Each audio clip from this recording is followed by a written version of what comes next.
Getaway driver involved in the 2020 killing of Tulsa Police Sgt. Craig Johnson walked free this morning after serving 4.5 years of a 12-year sentence. Matthew Hall was convicted of accessory to a felony. Tonight, 2 News anchor Sharon Phillips spoke with those who say justice was not served. It's a tough day for a lot of us because we're all, reeling from the news and having to deal with this situation. Here's a guy that should still be in prison. For Tulsa Police Lieutenant Pat Harker, the news cuts deep. He and Sergeant Craig Johnson weren't just colleagues, they were close friends. Now he's watching those he cares about suffer all over again.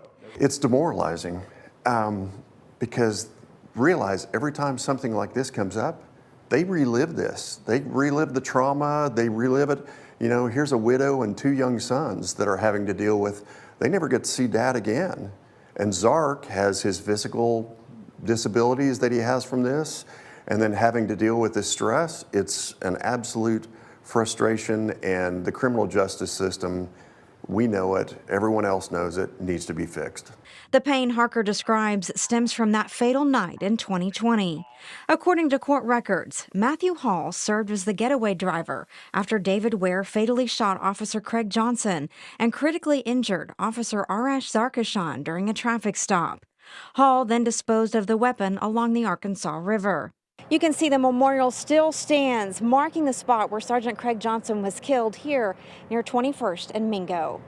The Oklahoma Department of Corrections says Hall's sentence is considered complete based on credits for time served. Under Oklahoma law, Hall's conviction doesn't require him to serve 85% of his sentence before becoming eligible for release. Tulsa's top prosecutor shares the frustration of those in blue. He was a guy that evacuated David Ware from the scene. I think everybody thought 12 years is probably going to be an appropriate punishment for a guy who did that, and here he's going to be out today. District Attorney Steve Kunzweiler says the system that allowed Hall's early release is broken.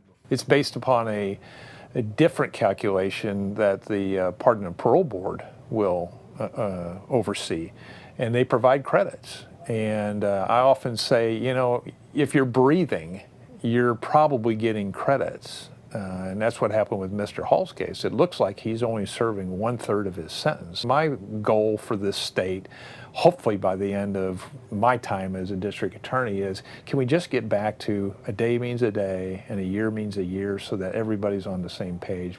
While Matthew Hall now gets to enjoy his freedom, those closest to Craig Johnson, like Lieutenant Pat Harker, are reliving the pain of losing him all over again. Sharon Phillips, 2 News, Oklahoma.